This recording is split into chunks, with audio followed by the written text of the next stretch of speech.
You're muted still. Harrison! Hey, Pooh. How are you doing? Good, good. Excellent. Shall we bring on our guests for this evening? Let's not, for a change. You know what? I'm going to disagree with you here because they've been waiting. Rob's been waiting patiently. So, first up on the stage, we have Mr. Rob Daniels from Vision and Sound and his faithful companion, Gimli Cat. Hello. How are you tonight, Rob? I'm good. Most excellent.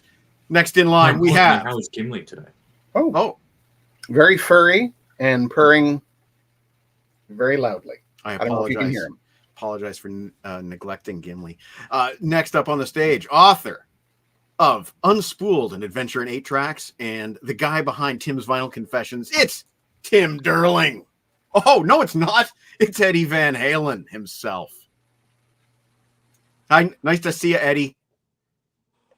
Sorry, it's the first thing I could reach. 3 years today, man. 3 years today. We'll be talking about this because I happen to know for a fact that this next guy has some Van Halen. And this is from TooLoudTooOldMusic.com, Mr. John T. Oh, my goodness. No, it's another copy of Unspooled. Hello. Nice shirt. So that is the baseball shirt with the black and white Too Loud, Too Old design. Yeah, I like Beautiful. this one. Is that a new arrival or have you worn that before? I've worn that. Okay. Temperature starting to we're going to hit the 60s this weekend for a high. I'm so excited. So had to bring out the long sleeve for that one. Nice. So, yeah. So for those who don't know, you can get these at tpublic.com. John, Tim, and we all have stores. So tonight... I do too. Oh, sorry, Rob, yes. Visions and Sound, yes. You know what, I'd show you the Visions and Sound shirt, but I am currently catapon, so... I got to get me one next time because I had a Visions and Sound hoodie that got mucked up. Anyway, on to business. Tonight we're showing off some new arrivals. And I'm going to be showing off some Van Halen tonight. I'm going to be showing off all of my CD rarities because I've already done my vinyl and my cassettes on prior shows. I figure we're going to do at least 2 rounds. We'll count on 2. My first round, though, I'm going to do an unboxing just for Rob. But also for Harrison. And speaking of Harrison, as you guys know, we like to start the show every week with a little thing called Ask Harrison. So this time we have a very special Ask Harrison from a guy who's currently on vacation. Here it is. Vacation mode on. Hey guys, how you doing? Wow, what a great panel of guest hosts going on tonight. Crazy, I wish I was there. Next time. Harrison, buddy, the wonder from down under. Got a couple of questions for you. First of all, your hair. Is that natural, or do you have to use like some kind of crazy conditioner to get it so luscious? Asking for a friend. Number 2 question. What is your most sought after holy grail? What is your holiest of grails in terms of music collecting? Something that you haven't picked up yet, either because it's too expensive or just so darn rare. Let me know. Curious. I'm dying here. Curiosity's killing me. All right, guys. I'll be there next time, I promise. But for now, I'm going to go enjoy this beautiful scenery. All right. Jack's out! So you don't have to answer the first question. We've already tackled that on a previous show.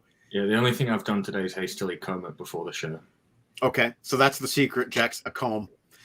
Second question, though, is one I'm curious about myself, because you have acquired some Holy Grails since then.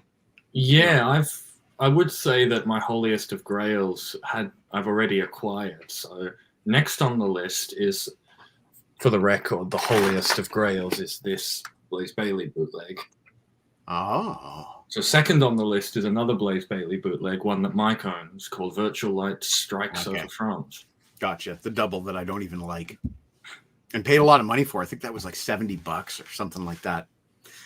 Okay, so that's it. Everybody, Virtual Light Strikes Over France by Iron Maiden is Harrison's current Holy Grail. It is a 2 CD bootleg from the Virtual 11 tour.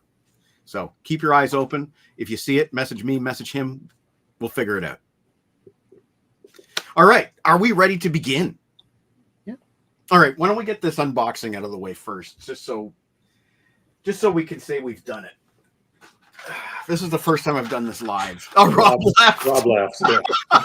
This is the first time I've done this live. I haven't had much luck lately. If you guys have been keeping up on YouTube, you know this hasn't been going well. So wish me luck, guys. Oh, it comes with a cape. That's a sign. I think we're in luck here. We got one. We got one. We got Storm. We got Storm from the X-Men. And I do believe that this is to promote the forthcoming X-Men 97 series. I'm not going to try to put on the cape on camera because it looks complicated. Well, and you would have a tough time putting it on yourself. Yes, I would. Hang on a second. Get the face forward. There's no alternate face, but there's a cool white mohawk piece. There we go. So there's Storm, and she comes with she also comes with some shoulder pads. I won't bother putting that on right now. And she also comes with these cool lightning bolts because she is, of course, Storm, the master of weather on the X-Men. And I don't know when X-Men 97 is coming out, but it is coming out. Next up, this is special. Harrison, as you know, I want to be doing some photography for T-Bone Man this winter. And this is to go with that. This is for a future spin-off series that's going to be about Jen in space, because I have that Galaxy Explorer Lego set and I have to use it in some way. So my concept is Jen's joining the space program, so I bought her a bag of parts from which to build a Jen, including she has to have her guitar with her in space. She has to have at least the choice of several hairstyles, and the outfit has to be blue. So let's just build Jen for a moment and see what she's going to look like. Weird science. Weird science. I chose this hairpiece earlier, as Harrison knows, because I thought it was really cool. So we'll put on her space suit. Oh, she needs a face first. Here's a face. A face would help. Spaceship. She has two faces. She has a happy face and a really happy face. And put on the hair. Speaking of weird science, put on the legs. That was just for you, Harrison. mm-hmm. There you Thank go. you. There's Jen in one of her many outfits. I bought her several outfits. She's going to have she's got this one that I really think is cute. It's like a jean jacket like the day we met. And she's got a stripy top underneath, and she always wears stripy tops. So I thought that was pretty cute. And I thought I'd buy her a baseball hat. So we've got a baseball hat with a ponytail because, when you're in the space program, you don't wear your helmet all day. You see those guys on the space station, they wear baseball hats sometimes. Yeah. And I got her like some walkie-talkies, and this guitar was like $4.50. Mm-hmm.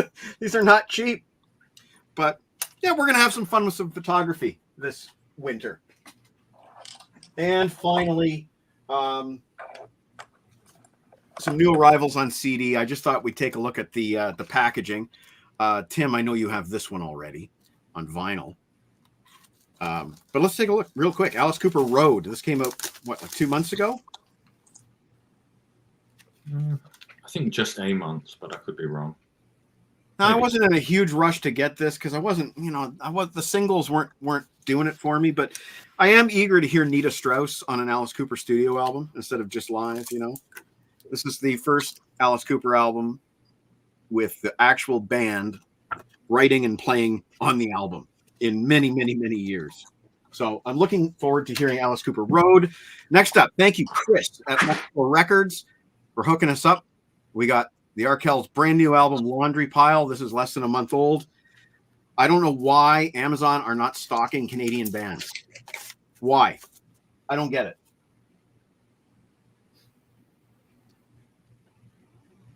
I love this band. The song Skin, the single, is absolutely incredible. I've been listening to it all week. And as you can see, it's a laundry machine on the beach on fire, because why not? Dare I say, why not? Why not? And no pictures of the band inside Laundry Pile. But there it is. I've been looking forward to this. I can't wait to give it a spin. Sounds like it's a more mellow acoustic outing by them. And then I also got from Chris at Encore from 2018, the studio album Rally Cry. Oh, there you go. You can see there's Max. And the big single on this was called Hand Me Downs. Good song. I don't know too much else from this album, but as you guys know, I love this band lately. And I think they're fantastic musicians. They're captivating, at least they are to me. And I can't wait to give these a spin on this Thanksgiving long weekend. So that's all I got for round one. On round two, I will show off my Van Halen. Harrison, over to you. All right, so for my first lot of things, I just have a couple of greatest hits, basically, that I picked up here and there of bands that I didn't want to get fully into albums, but I still want to get some songs from. So I do like me some Hall & Oates. Just pretty standard, got all the stuff you'd expect. I do like me some Huey. Yeah. Similar thing there with everything you'd expect. This one's probably a bit less known. This guy does a really good cover of Rolling Stone's Start Me Up. It's not on here, but he's got a good cover of Satisfaction. There's a couple other songs like Yesterday, a good one of California Dreaming, a couple of originals. Yeah. I don't mind him. Now that's a first on Grab a Stack of Rockets, Jose Feliciano. That's never, except for maybe back in the LeBrain Train days on a list somewhere. Wow. And this last one's actually like a live compilation of a bunch of bands that played at WAC in 2012. Yeah. I got this for a couple bucks. There's stuff like Cradle of Filth, Testament, Saxon, stuff that I'm not particularly interested in, but might be. I bought this for a Hammerfall song called Hearts on Fire because it was a couple bucks. It's like buying the song on iTunes and getting something like 27 bonus tracks. Yeah. I would buy that for the Testament track probably if I saw it cheap. The Testament tracks are More Than Meets the Eye, Over the Wall, and 3 Days in Darkness. Okay. If those mean anything to you. I only know Over the Wall of those. That's a cool one. The fling That is skull there. So that's my round one. Just some boring stuff. We're just going to say hi to Kevin and Sarah. And Sarah, wow, yes. Nice. Say hi to John Clauser and to Mike Vargo. Hope you're having a good one, gentlemen. And that brings us to Rob. Okay. Well, as you know, 2 weeks ago, he seems like just yesterday he was here, Jason Drury. While we were out and about, we did pick up some things at the at various locations throughout the area here. I'm going to be, since we're doing 2 rounds, did you say? Okay, so I'll start with this one. First of all, a little something that I don't often show, but a book. And if you are familiar with this comedian at all, he was an Irish comedian whose signature basically was he would he had a stool, he had a table, he would sit on the stool with the table. On the table was a glass of brandy, and he would tell his jokes. And it was very, very popular in like at least with me. My mom was the only comedian at the time that she would allow me to watch. He was extremely funny. And if you have not seen him, look up Dave Allen on YouTube, and you will not be disappointed. He has almost a Billy Connolly philosophy on life. I think maybe Billy Connolly and is a bit inspired by Dave Allen. But yeah, Dave Allen, 60s and 70s, Irish comedian, very funny. And Jason knew that I love the comedian, so he got me a book. Anyway, so something else that we were out and about, and something that I'd heard about but haven't seen before, at least a physical cassette, and that is Episodes of The Shadow. Wow. And this was $2. Radio cassette. Ooh, shit. What'd you do? I meant to zoom in on him. Oh shit! There we go. Now we zoom in. There we go. So yeah, there we are. $2 for this 2-episode cassette of the Shadow. It's some really good stuff. I was like, I didn't expect to find it, and I was like, so Jason and I sat down and we listened to it. It's fantastic. It's got all the old commercials on it as well, and it's really cool to be listening to that old. Because what I used to do on long trips, there is a website that you can download all these radio shows. And what I would do is, if I on any long trips, instead of playing music, I'd put on episodes of The Shadow or Superman, or any of the other Batman and Robin, that kind of thing. And so yeah, finding something like this out in the wild for me was a huge deal. Yeah, That's cool. that is cool. Very cool. So, let's see. You know what? I'll save that one. This one here turned up at, where did it turn up at? One of the various thrift stores that we visited. And as you all know, I'm a soundtrack guy. No. So, but lately I have been getting into soundtracks that are not necessarily from films or TV or video games. I know. That narrows it down to books and theme parks. This is music from the Walt Disney World. Okay. So all of the various there's stuff on here from like the Main Street Station, Country Bear Jamboree, Haunted Mansion, and the list goes on and on and on. Now this was actually inspired, and I'll see if I can quickly find the other one that I have. Where is it?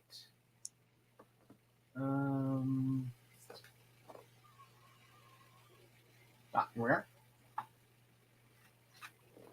This is actually from Universal Studios. Again, found in a thrift store. But for me, it's. I actually did a show.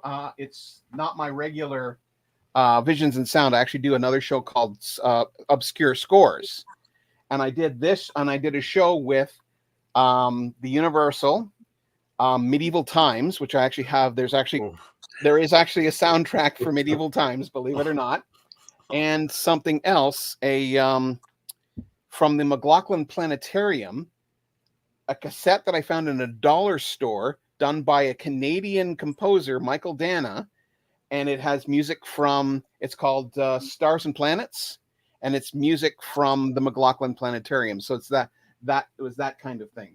But yeah, I'm always looking for this kind of unusually rare stuff. No when it comes to like, this was probably sold at Walt Disney World. So however how it got from Walt Disney World to a thrift store in Canada, who knows? Somebody bought it on their vacation. I would love to have these be able to tell their tales, because I've got a couple of them. If these used things could talk, I've always thought that. And yeah, I've got a couple of really cool things that I wonder how they got to the Canadian Canadian record stores. Something that I don't know if Mike read this one, I'm not sure. Jason posted that he found 2 soundtracks in a record store that were for British television series that he watched as a kid, the Clangers and Fingerbobs. And they're songs that basically they were his childhood. They would be like Mr. Rogers or The Friendly Giant or Mr. Dress Up. If they had soundtracks for those particular, he found them. They're British television. He found them in a Canadian record store. He had to come from. He didn't know these existed, and they showed up. He was stunned. He was stunned. He said, "Clangers, I remember that, and what's it doing here?" And it's like $4.99, and It's like somebody, I guess, came over, or brought them over from Britain, didn't want them anymore, or they were their grandmothers or somebody's. Like I said, I wish that these used things had a story behind them, because how they got from where they were to the record store here, I have no idea. But that's kind of the really cool thing about doing all of these thrifting and the various used record shops in town here. You never know what you'll find, and when you find something really unusual, which I have some other unusual finds here,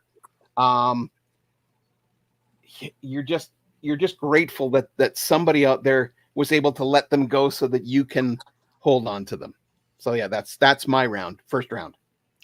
It's crazy that they came to Canada, they crossed the ocean, and now they've crossed the ocean a second time. Exactly. This is the thing. This is the thing that I find so bizarre. It's like Grand Admiral Thrawn when he went. No, you know what? No spoilers. No spoilers. Because speaking of Star Wars Galaxy Edge has some music attached to it. Yes, I it think does. it's actually digital only. Okay, so that's interesting, Mike. I am curious about that, and I will check that out on my iTunes. Thank you for the tip, sir. Okay, so Tim, I think you were waiting for a parcel to arrive. And I'm waiting on a couple of parcels. And you guys ever had the experience where you pre-order something from Amazon and it sort of doesn't pick up when it comes in? Never. So you cancel the order and you order again. Like, it'll say, we're not sure when this is going to come. And then you click on the item itself. You can have this by Tuesday. Yeah. That's happened to me more times than I care to repeat. It's annoying. Yeah. And one of those, I think one of those things we'll be seeing tonight. But so I do have a few things. Okay. I guess I've got two piles. One's music, one is not. So I'll do the music ones first. Just some CDs that I picked up recently. Oh, you didn't have that before. Yeah, not on CD. Interesting. Yeah. Well, I'm sorry. What is that? That's Rainbow Down to Earth. It's their 1979 album. Yeah, the only one with Graham Bonnet on vocals. And also Difficult to Cure, which was the follow-up with 81. JLT. I found this on vinyl a couple of years ago, and this is COVID times, and I remember thinking that is such a creepy cover now. Yeah, I thought so as well. And this one, I remember when it first came out, but I never ever saw it in the store, so I kind of forgot about it. Okay. I have that on Japanese import, and I have the deluxe reissue as well. It's not bad, really. It took me some time to get used to. I had no expectations of it at all, because it came, it's 12 years after Bend of the Shape, and how good could it be? I think it's all right. Kind of curious if Harrison has any opinions on that one. Yeah, it's got a replacement singer, Doogie. Yeah, I don't have it. I am interested in getting the live show he did at the time. That's a good disc. Those CDs have replacement singers on them. True. Yes. And those 3 CDs have everything to do with an upcoming episode of Tim's Vinyl Confessions. What could it be? I think the Smiths. Absolutely, a huge fan of the Smiths. Yeah. And, and one other thing, Tim, is that Stranger in Us All album is the first collaboration. Not the first collaboration, but I believe it's Candace Knight's first appearance on album with Richie Blackmore. Yeah. And that's Doogie White sounds great. Like, to me, he's a perfect cross between Dio and Joelyn Turner. Like, he could handle both. Well, like you mentioned, there's that double live, and it's good. It's good. Doogie White's a very charismatic frontman. Cool. So I get some singles. I love collecting picture sleeve 45s. Yeah, the band that I've been listening to so much this year, and subsequently so is Mike. Yeah. Night Ranger at 4 a.m. Now, this is an example of when the record label can't be bothered, and they just take the cover art and make it the single art. Yep. But that's all right. Now, so they did this photo shoot of the band in like the World War II jackets and stuff. And this shows up on more compilations and Icon. It's almost like, that must be the only photo session these guys ever did, which kind of irks me. Hey, Tim, can you just hold up that cover again? Yes. So I just want to give you guys an impression of what my childhood was like. If I owned this, my dad would have said to me, "Now, son, you know what bomber that is, don't you?" And I'd be like, and for the record, I don't. It's probably a Lancaster. I don't know that for sure. But my dad would then respond, "Well, what are they teaching you in that school?" That's funny. Next up, I know John's got this. Probably had it for years. Yep. Oh, I got that one. I mean, I didn't have any Aldo Nova 45s. Like, well, I got to do something about that. That's not right. That's nice. And one of the things I was waiting on was the Van Halen box set. I do have something Van Halen related in more ways than one.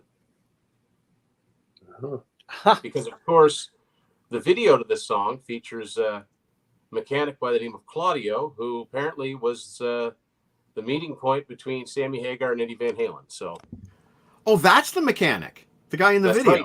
Yeah, he calls him by name, Claudio. Apparently, Yeah, that's right. That's right.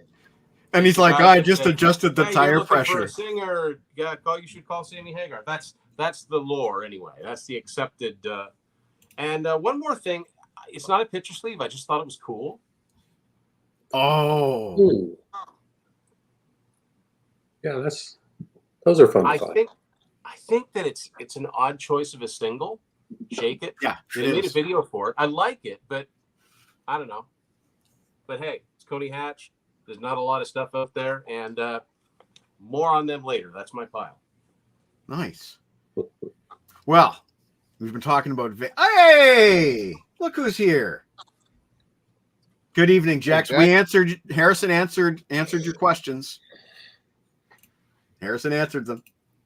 Okay, In Mr. full. Snow. In full, Mr. Snow. In full. Now we've been talking about Van Halen all night. Are you going to be showing us some Van Halen on this round? Not this round. Oh, we got to wait till round 2. Yeah. Okay. This round's the CDs. Next round will be the vinyl. Okay. And then picture sleeves. That's my box of all my 45s right there. So I see. Yeah. So it's right over there. It's runs the whole length. It's got like 75 or 100 in there or so. What? I'm almost full. I'm gonna have to buy a new box. Oh my God. Wow.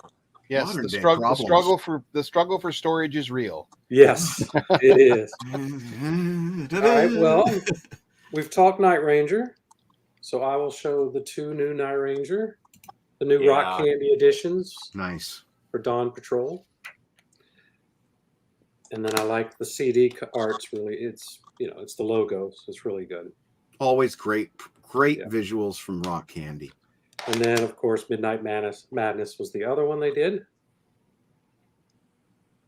This was one Amazon. I ordered it on Amazon, and Amazon just had no idea when they were going to get it.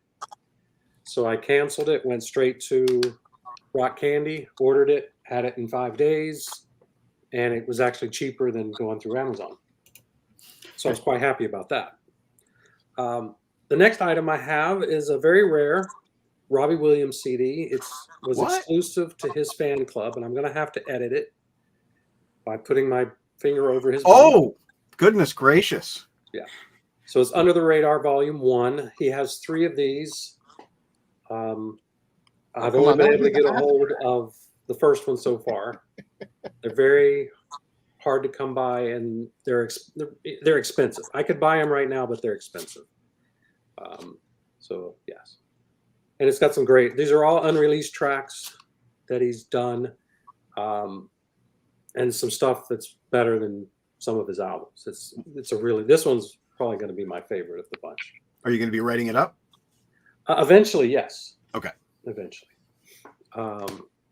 And then I have this box set that I got of all radio broadcasts from Kiss. Yeah, I'm jealous about this one. Yes. Set the World on Fire Live. It is 10 CDs, 8 shows. Okay. There we go. Shit. There goes my monetization, Kevin. Oh, sorry. There goes 4 cents. 4 cents. But yeah, it's just a little box, all the CDs. Sorry. They go from 1975. No, they have 1974, the Agora Ballroom, which you can get that anywhere. It goes up to 1994, out of South America, a couple South America shows, and then it ends with a Frehley's Comet concert from 1987. I So, think I have. I think I have. Well, I have Buenos Aires and I have a Fraley's Comet from '87 separately, so that might be the same too. yeah, probably June of '87, Summerfest. It's like I said, they're all radio broadcasts, so the quality's Okay, great. same one. Yeah. How many radio broadcasts would Fraley's Comet have? Yeah, I can't imagine a ton. Right. And then last for the CDs, this came today. It is The Darkness 20th. Oh anniversary. yes, I want this. Waiting on that too from Amazon. It's 4 CDs and a DVD. It's the remastered. I guess it's the remastered album. I was told by somebody in the Let's Get Physical group today that it is not. Yeah, it doesn't say it on here. So, okay, I just assume they probably would. But it's the main album, all the bonus tracks. The second CD is singles and B-sides and non-album tracks. And I'm then the missing final some of two those. CDs are live shows. And then the DVD is some of the live shows and the promo videos from it. And it's really nice. It's got an essay in here on them. Disappointing to see that the CDs are in sleeves, though. I'd rather have trade. Yeah, they're all in the sleeves and the little pictures and stuff. So, but it's very nice. Haven't listened to it yet because it just came this afternoon. So, Well, you're a slacker. yeah, I've worked. I had to work until about 6 o'clock tonight. Oh, So, bummer. Yeah, it was our year-end close. Oh, okay. Well, of course, because year end always happens October 6th.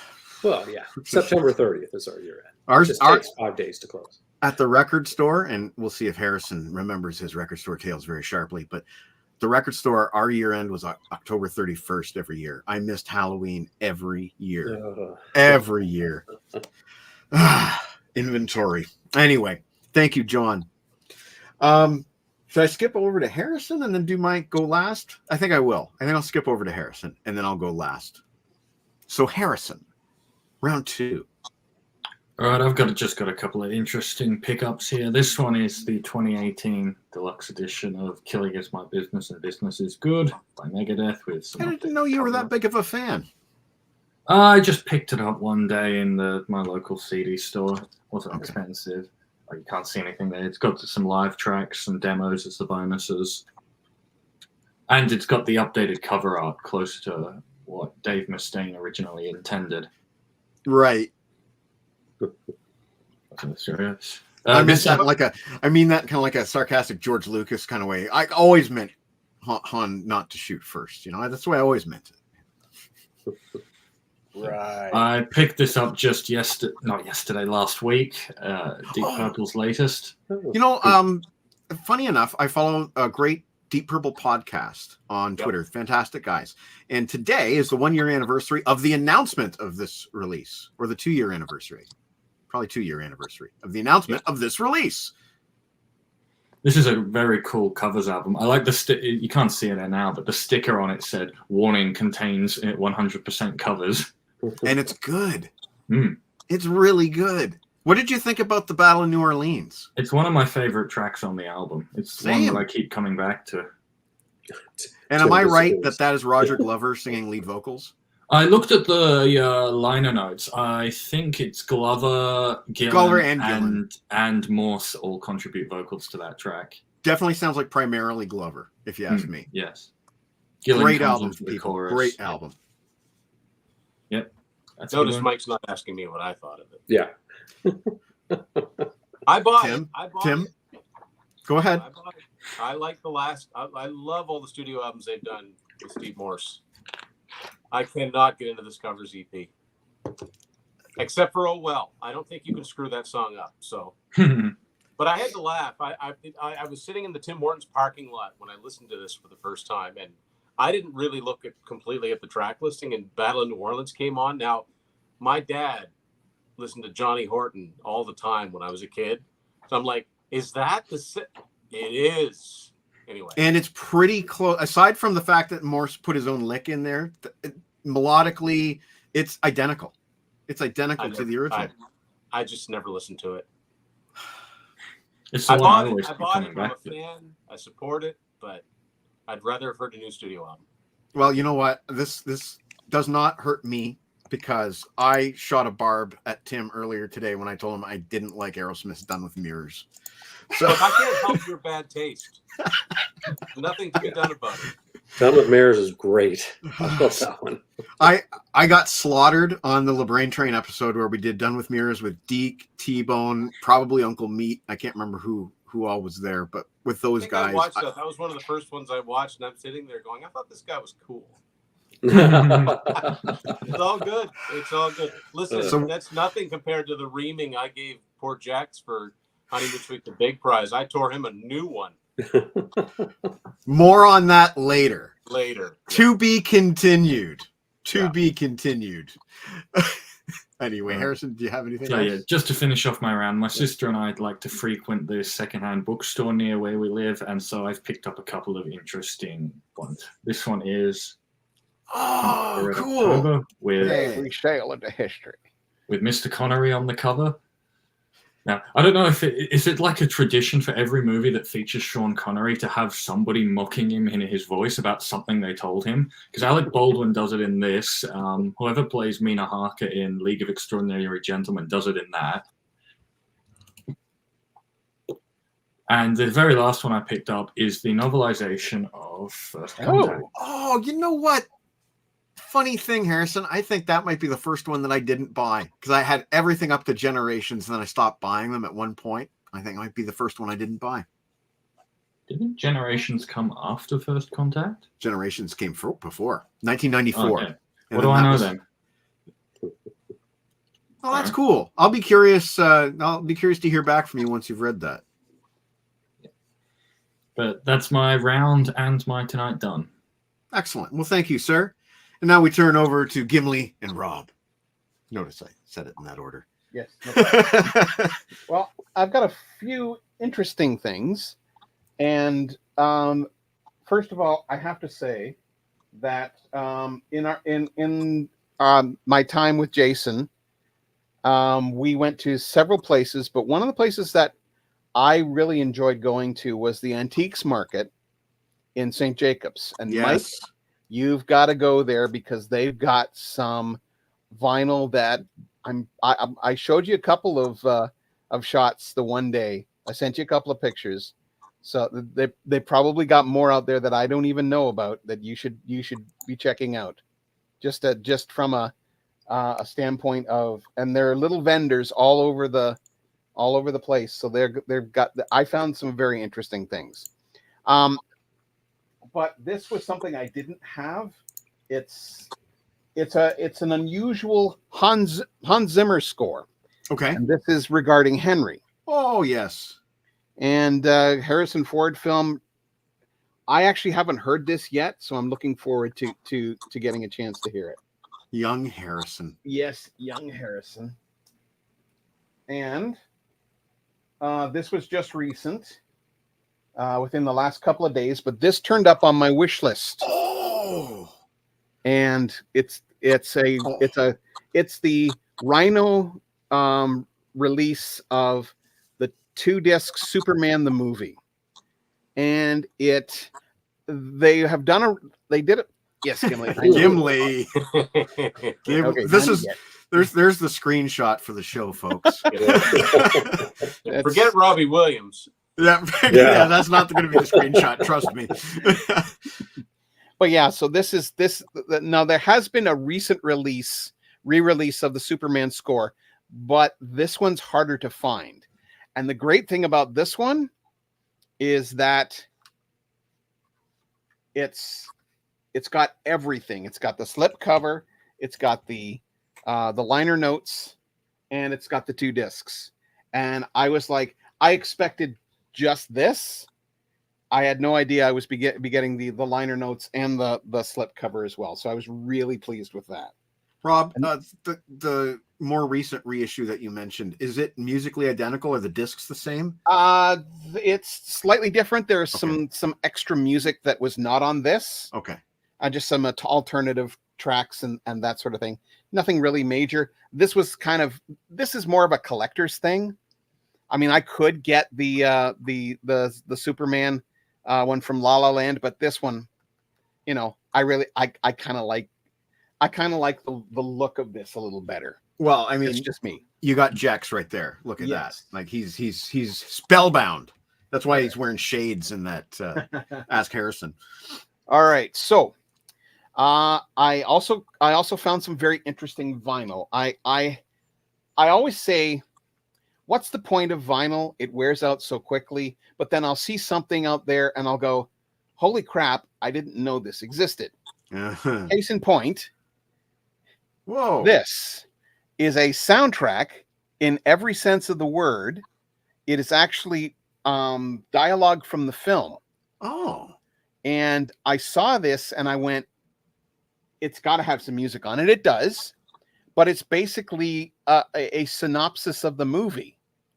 And I thought this was a really cool find, because when's the last time I'd never even heard of The Enforcer, and it's Humphrey Bogart being Humphrey Bogart, kind of this kind of badass inspector and that sort of thing. So yeah, it's a really cool soundtrack. Jason and I listened to it and we were like, this is, like I said, this is a soundtrack in the true sense of the word. It's dialogue from the film and a little bit of music. On the other hand, I found something that was extremely rare, and I have not seen it anywhere else. And I hadn't even heard of this film until I picked this up and I went, this is unusual. This is a film called The Jupiter Menace. And it is probably, I think, the inspiration for the Terminator score. No way. Because there is a cue on here. I'm trying to remember what it's called. If you listen to it, it sounds like the Terminator. It is amazingly similar. So now, is whether this just it's something just you found on a shelf and said, that looks cool, I'll buy it? No, the thing is that, first of all, original motion picture soundtrack, that always grabs my attention. Second of all, score by Synergy. Okay. I had not heard of them.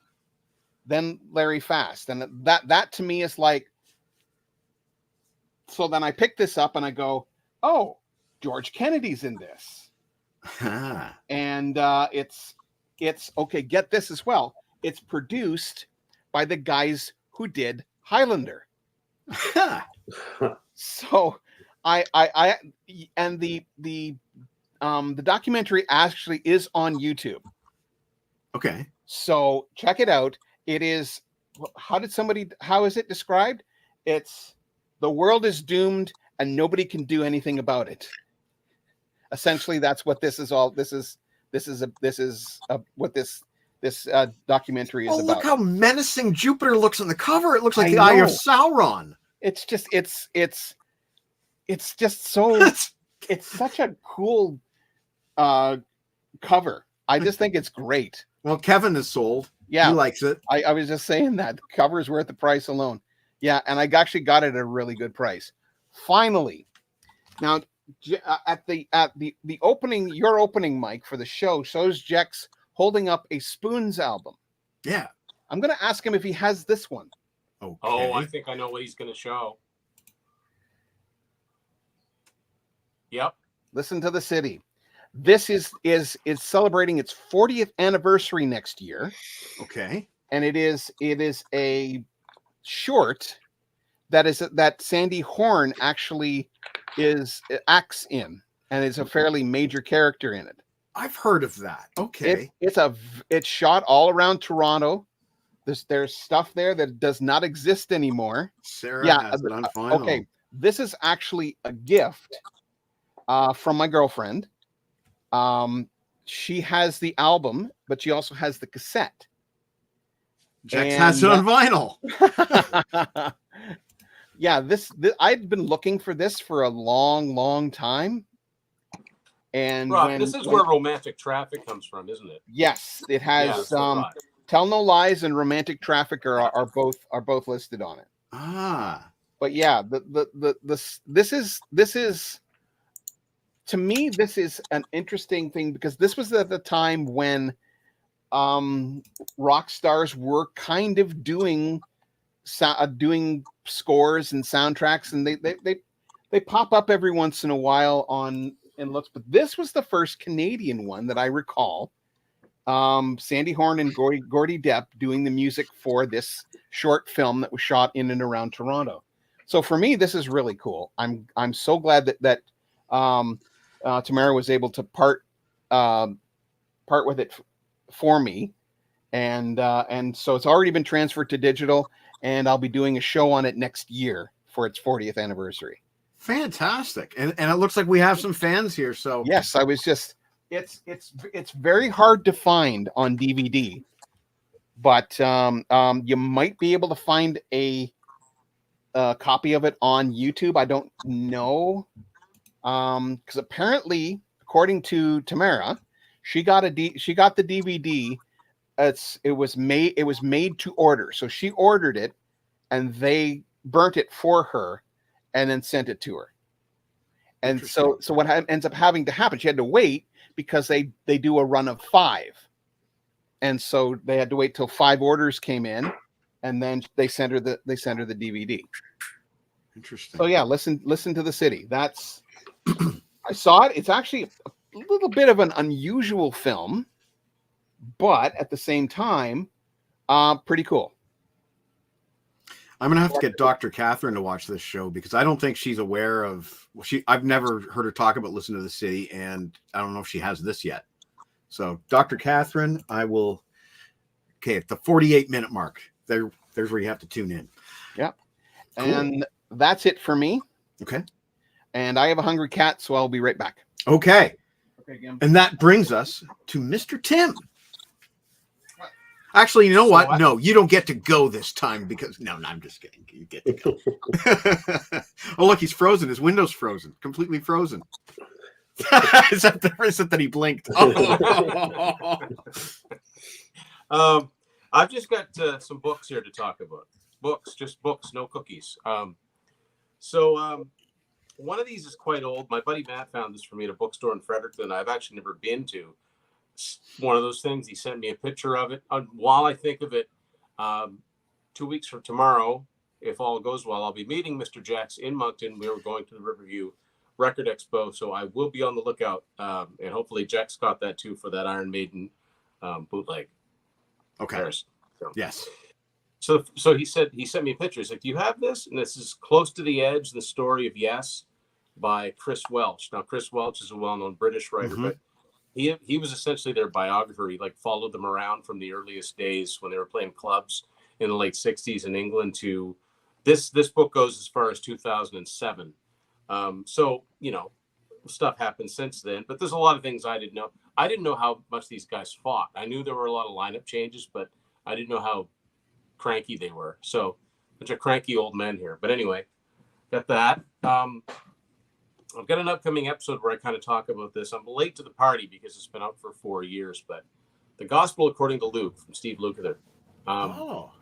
Fascinating music industry read. I'm a big fan of this guy. Anyway, he's played. I can almost guarantee you've got, even if you don't think so, you've probably got an album somewhere in your collection that he played on. Oh, I know for sure I do. So, but yeah, it's basically how somebody becomes not just a good guitar player, but also really, really well-traveled session musician. The foreword is by somebody you may have heard of. No. Little Stevie By. It's a really fascinating read. He's a funny guy, and that comes out in the book too. And one where a few weeks ago I had the privilege of talking to the author of said book. Oh. And Mike's talked about this book. Don't Call It Hair Metal, from our buddy Sean Kelly, well-traveled Canadian guitar player. And this, I told Sean, I read this book, and I'm, dude, get out of my head. This is so much of what I wanted to get down about this music and why it should be taken more seriously. But one of the things, among the many things I love about this book, are the old ads that he put in here. Yeah. Oh, cool. And these are priceless. But yeah, it's a really, really good. Yeah. There, Chris knows. And I have to thank Chris. Chris was instrumental because Sean was kind enough to come on my show. I sent him a copy of my book, and actually Chris was the one that made sure it got to him. So, nice. Yeah. So that's all I've got. That's my entire stack. But so there you go. And I'm waiting on the Van Halen and the Darkness should have those on Tuesday. And you know, I keep saying this, but we got to do a Def Leppard show with Chris, John, and Tim. We got to do this. Let's set it up at some point. You know, I'm just sitting here thinking tonight we should do a Van Halen show.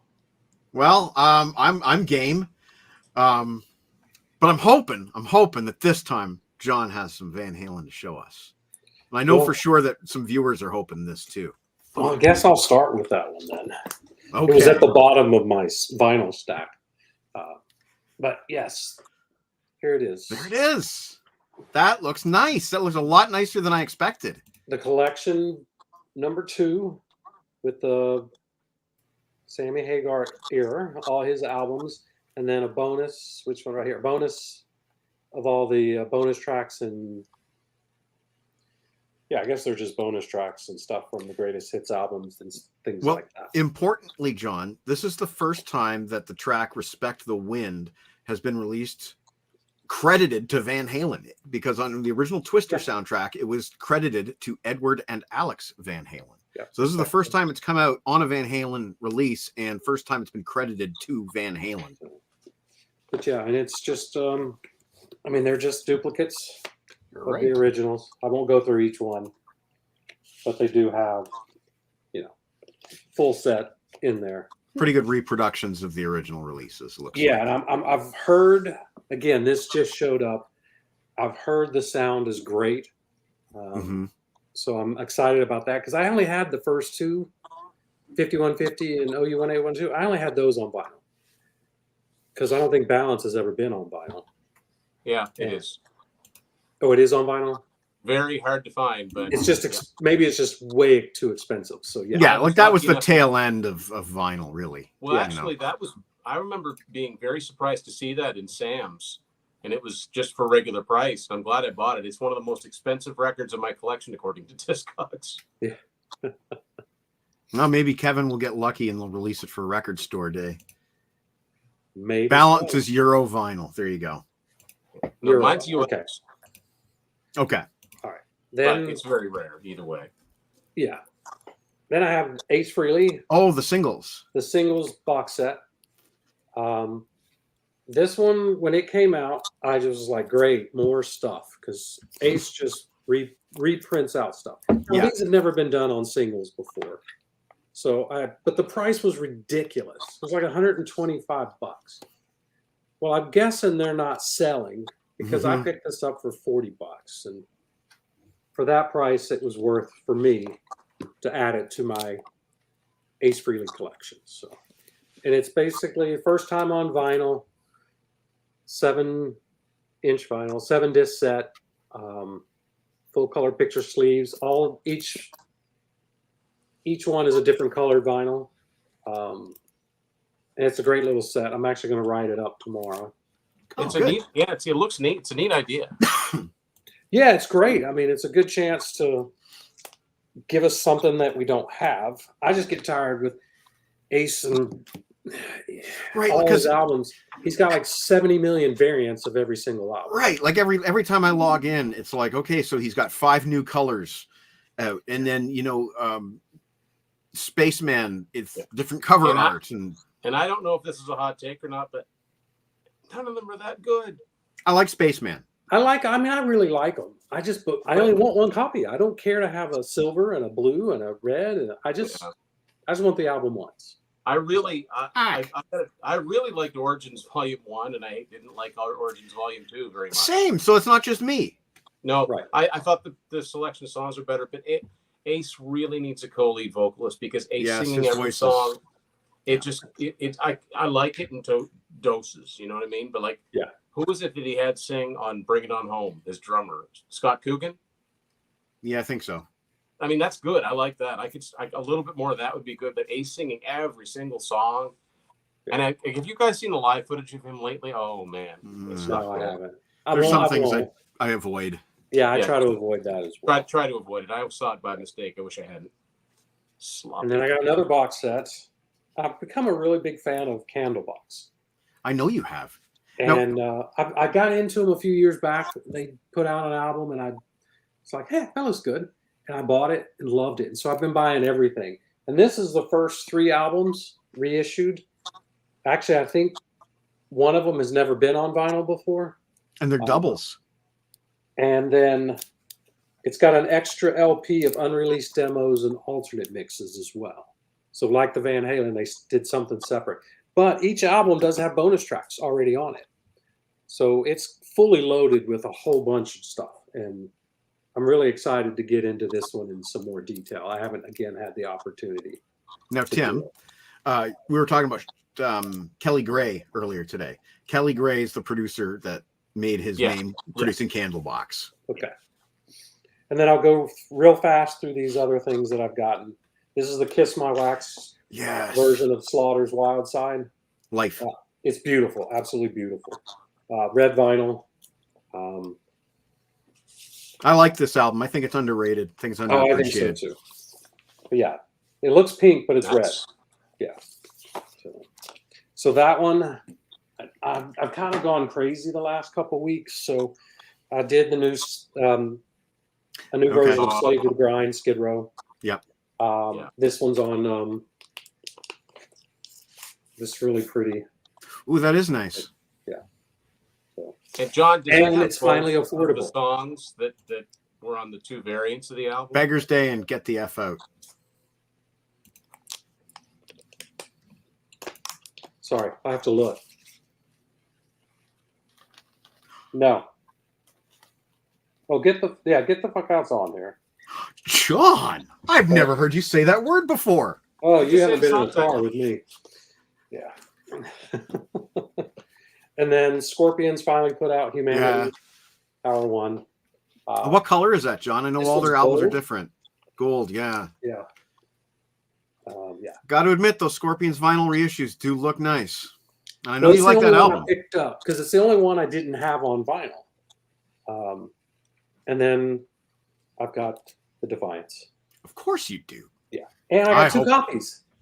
Really? Why? Oh, that's right. That's right. Because I'm an idiot. I'm old and I'm an idiot. So when April it came out, it was announced. I immediately went online and ordered it.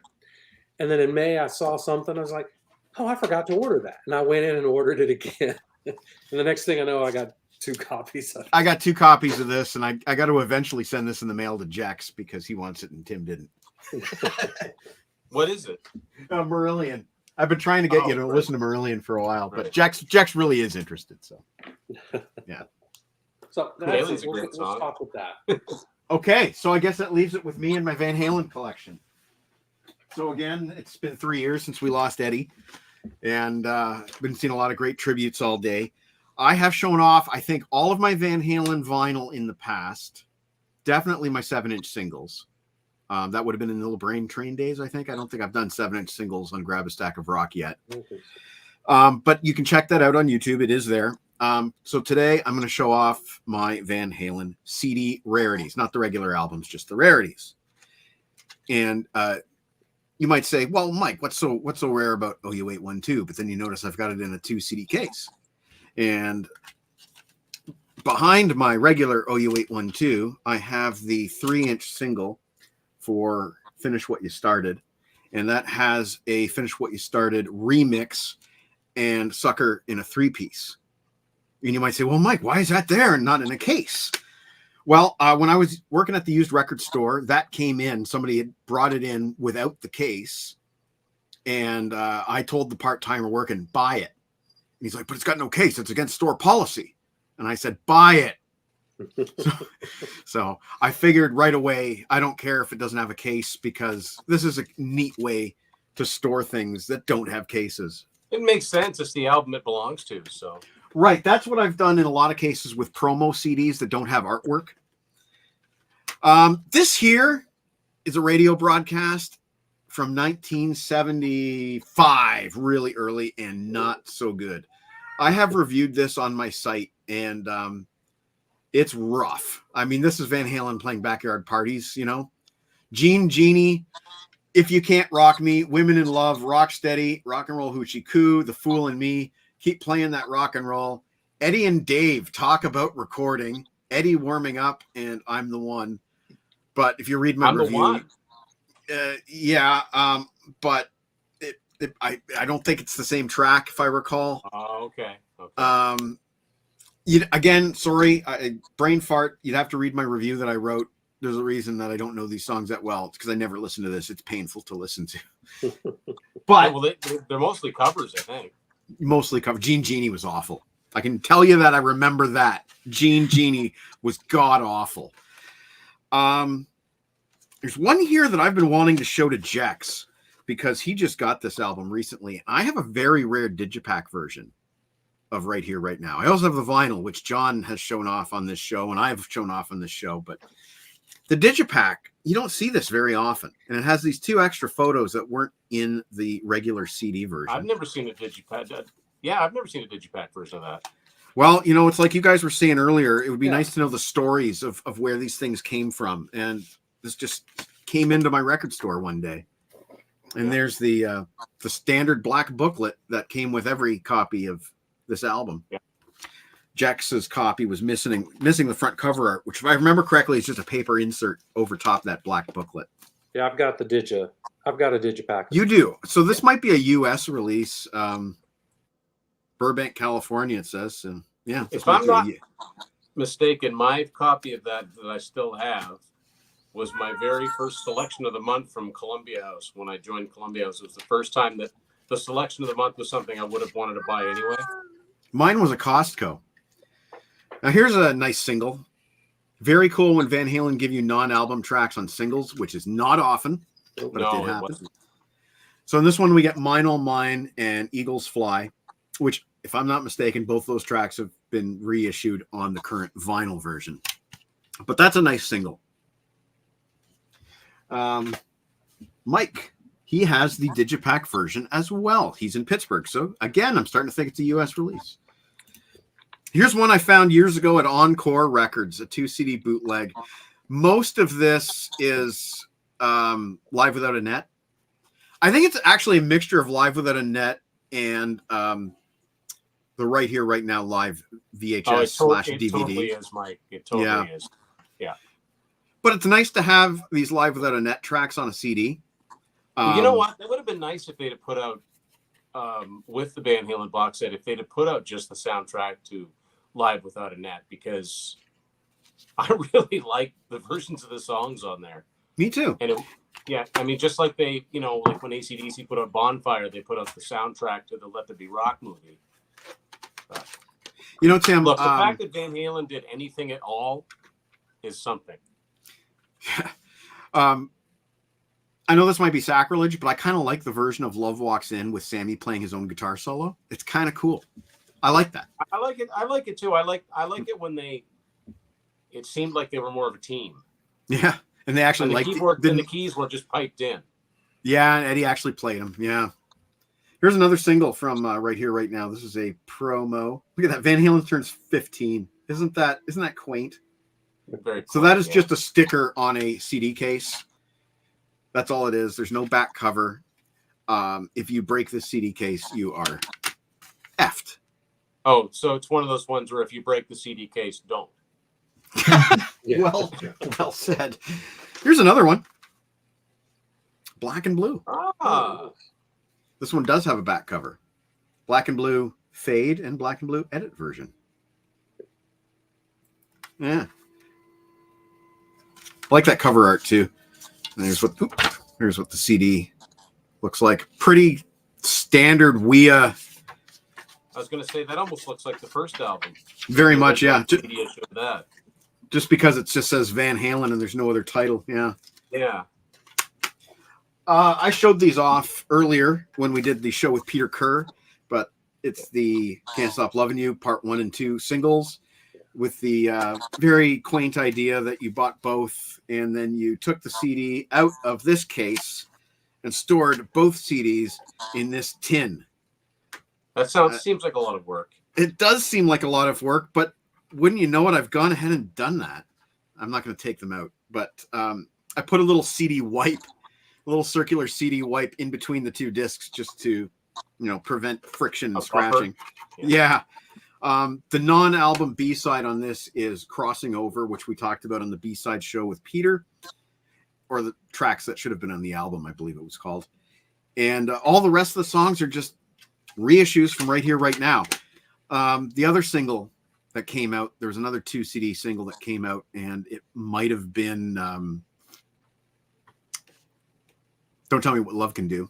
Might have been that one, but it was all tracks from Right Here, Right Now. You could probably get all of Right Here, Right Now just by buying these singles. That's annoying to me. It's funny to me. It weren't terribly generous, prolific when it came to B-side. And in the Sammy era is the only era you got anything at all, which still wasn't much. Right. The odd live track. We know that stuff is in the vaults. Yes, we do.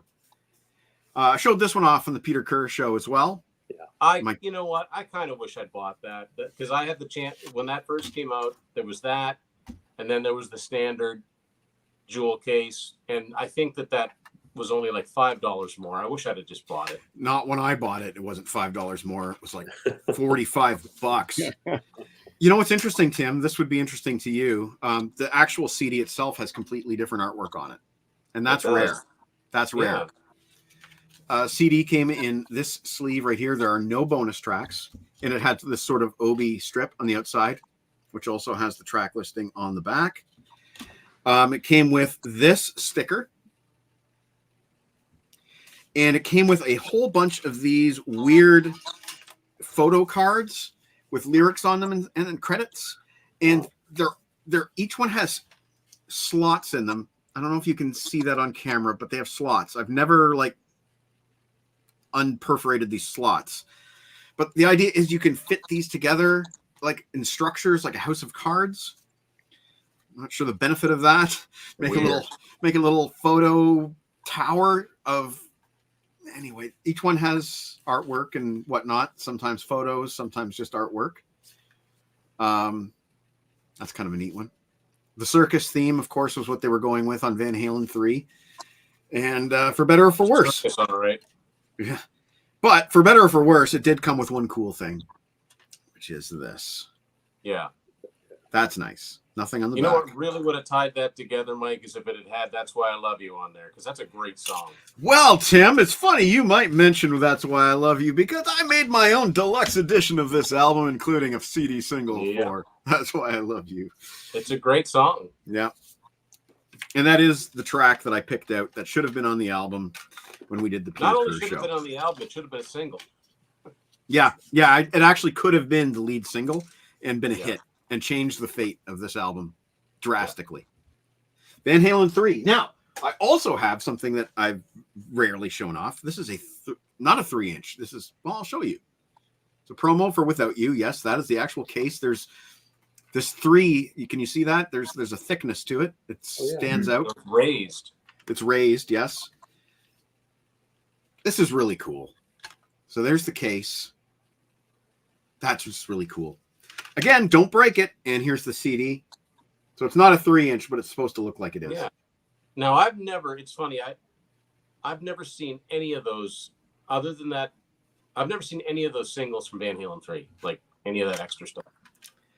I probably was got certainly this. looking in the record stores, just didn't see them. Now, you guys, we've talked about stuff like this before, especially me and Snowman. But, promo singles. Like, obviously, when you find them at a decent price, you add them to your collection. At the record store, we didn't buy them ever. We never took them in. And we never sold them, really. So we had a back room filled with hundreds of them that I had access to, and I got a ton of them for free, including this one, and including these two. I got them for free because we couldn't sell them. So these are from the Best of Van Halen Volume 1. This is the single for Me Wise Magic and Can't Get This Stuff No More. Both of which featuring edit versions. And this one has artwork, which is nice. Yeah. But most promo singles that came out back then looked like this. That doesn't look like something you can sell on a store shelf. Yeah. No. I've got a Scorpion. That looks like the ones they'd send to radio stations is what that looks like. It's most likely what it was. And, a lot of these radio station guys, they would dump their stuff and we'd go through it and say, well, we can't buy this. We can't buy this. Well, why? because it says promo only, not for sale. That's Not why. for resale, yeah. Right. Oh, well, just keep the box. So, we'd accumulate these boxes of promo CDs, and, we weren't really supposed to, but the guy that ran the warehouse let me pick through them, and I got these, and I got some Metallicas, and the stuff that I didn't take home. Imagine, people buy this stuff now. People pay money for this stuff now. Yeah. Like, this was, anyway. I do. Yeah. It's a different time, although I don't think you can buy and sell them on Discogs. I'm not 100% sure. I bought a bunch of promos on Discogs. Okay. I think promos are allowed on Discord. They are allowed. Okay. Because they're official. Okay. Okay. Well, anyway, folks, that's what I got for Van Halen on CD for my rare stuff. Rest in peace, Eddie. I can't believe it's been 3 years. Yeah. Gosh. But that was a lot of fun. As usual, just go around and catch up with everybody. Harrison, you were at Harrison 1339? Yes. Got it right this time. Harrison _1339 on Instagram, where he shows off his incredible Lego art. And he's a talented guy. And if you don't follow him, you should. Anything you'd like to add to that, Mr. Kopp?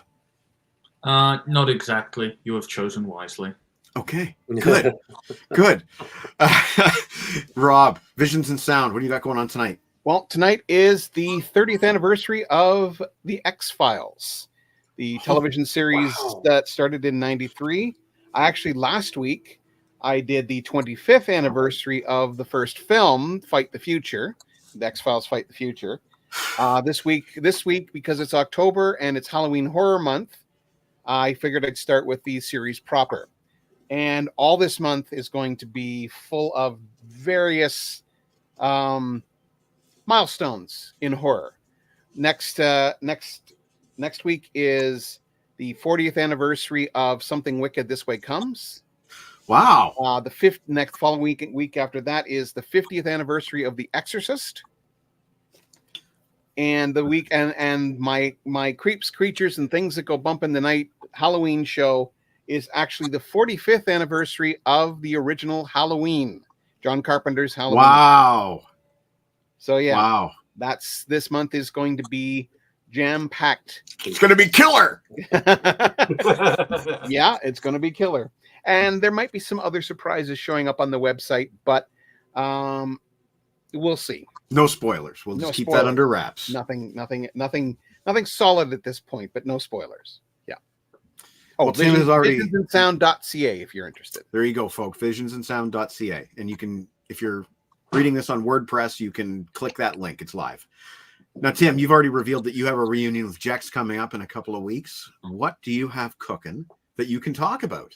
I've got an episode with Jex and with Mr. Chris Preston on Monday, and it's a sequel to one that we did not too long ago. We filmed 2 episodes back to back, and we had a lot of fun doing them, and it has to do with things. Now, if you grew up in the 80s, I think you'll find much to enjoy on this one. Tomorrow, it's an 8-track episode. I'll leave it at that. It's a complete collection of all known 8-tracks. Things. Yeah, I get it. And just filmed one tonight that's actually still uploading. Maybe it stopped uploading when I came on here. I'm not sure, but filmed an episode with someone from Australia and someone from New Zealand. So interesting. Yeah. So the man from Australia, I'm going to guess, is Peter. That is correct. And I don't know anybody from New Zealand off the top of my head. So You should. I should. But, okay. Yeah. Well, maybe you'll introduce me. As in he should know they're from New Zealand. Well, I can't think of anybody I know personally from New Zealand. So what about old Zealand? Of course, and then of course, as Mike knows, there's this other thing I'm working on, which is not to be talked about yet. No, but I will talk about this, is that you will be dominating my listening tomorrow morning and probably the following morning as I do my research for your project. And I'm not being cagey. I just don't want to. No, he can't talk about it yet. I'm one of the precious few that know. And I'm so happy to work with Tim anytime I can. And I'm also, anytime I can work with the Snowman, I'm also absolutely thrilled. So thank you for coming on, John. I know it's been a few weeks. It's Definitely a few weeks. But, so it's always nice to have you on, and hopefully we'll have lots more time this winter. What do you got cooking on Too Loud, Too Old music? Too Loud, Too Old. We're in the middle of the Bon Jovi and Def Leppard series. Yeah. Heavy hitters, folks. And then starting on Sunday is my next 10-song run of my Sunday song. And these 10 picks are coming from none other than this guy, that guy. Oh, Tim yeah. Vinyl Confessions. I was wondering when, I almost They forgot start we up did on that. Sunday. Yeah. God, has it been, you've done 10 of Deeks already? I've already done 10 of Deeks. Yeah. Oh my God, that just flew by. Yeah. Wow. Well, that's a fun feature, and I'm glad that you're doing that as well. And Snowman, we gotta talk about getting some T-Bone Man action going in the new year. We want to see where you're taking your characters. Oh, I got to get in the mood to write. Excellent. But then I'm recording a show this week with Grant for Grant Rock's Warehouse, and I can say what it is because we said it on our last show. We're doing the Billy Idol series, and the first one we did Generation X.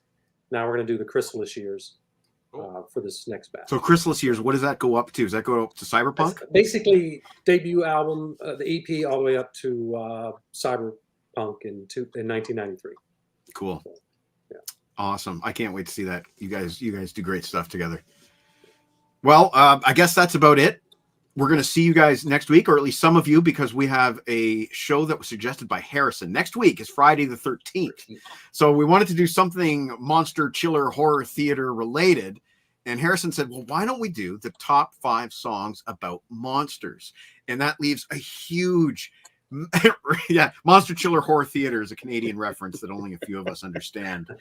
But anyway, that's what we're doing. Monster can mean a number of different things. I'm just going to say this because I'm not going to pick it, but I was joking with Peter Kerr that I could pick the song Burning Bridges by Slaughter if we want to do songs about monsters. Those who know what that song is about can take that as they will. But I think that's a great idea. I can't wait to see what we got going on. I know Peter Kerr will be joining us for a brief while next week. I think we have some of you guys, and I can't wait. That is a show I'm really excited to do. So next week, top 5 songs about monsters. As for tonight, I thank you, gentlemen, for coming. We have, in Kitchener-Waterloo, we have a little thing that you call Oktoberfest that started today. The Prime Minister was in town, and they tapped the keg. Actually, it was my friend Laura Geddes that helped tap the keg today. So it was kind of fun to see her. She wasn't doing the tapping. She was doing whatever the other person does, the holding. But anyway, since it is Oktoberfest, you know what that means. We have to play a certain song by Max the Axe. Ladies and gentlemen, for the first time in like a year, here's Oktoberfest Cheer by Max the Axe. We'll see you next week. Take care, everyone. Good night. Bye-bye. 2, 3.